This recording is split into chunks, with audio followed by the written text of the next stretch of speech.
All right, here's something to chew on. Could an affair actually save your marriage? I mean, typically we would picture something more like this.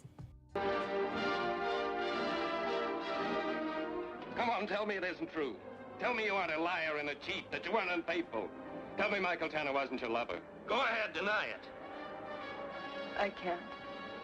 Oh, the drama! But ladies, I'd like to talk about the flip side of an affair, okay? Because we're seeing a lot of talk of this trending online. The slim but real chance that it could, in fact, help you appreciate your marriage even more. Now, we talked about this in the commercial break. Veronica, what do you think of that whole idea that it could save your marriage? Okay, well, I mean, I definitely think this is certainly not the angle or the direction we want to go in to better our marriage. No. I think that couples, we work with couples all the time in counseling that overcome an affair, and it does bring their relationship closer and it does strengthen their relationship, but then we have a lot of couples that can't make it through the affair. Because there is a lot of negative that comes out of an affair, trust being broken and broken hearts, and there's just... This whole idea came from a blog a woman wrote about her own transgressions, what she did and how it helped her realize how she felt about her husband. So we're not necessarily saying, oh, my marriage sucks, I'm gonna go out and have an affair, it's gonna make it all better. But, you know, it's really hard because you do have to bring back that trust and you have to, you know, I don't know.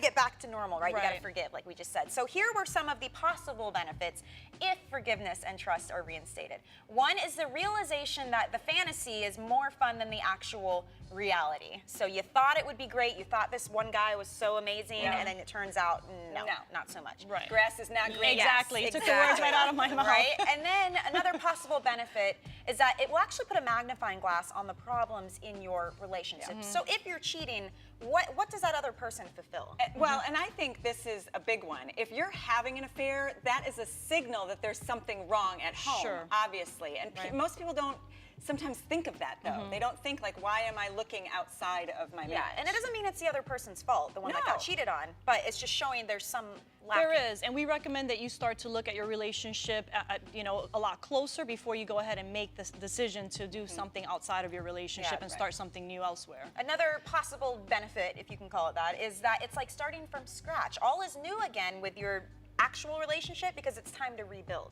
So now you're kind of getting like a second chance, like, okay, we have gotten past this, we've forgiven each other, let's start over. Start anew. You guys think there's any validity to that? I think that you can definitely see that approach when you're the one that's done the cheating. But I would say, you know, just from the people that I've dealt with and I've worked with in counseling, I mean, the point that's receiving that, I don't think that they ever really take this mindset. I'm really glad that this happened to me because it is a very painful thing to go through.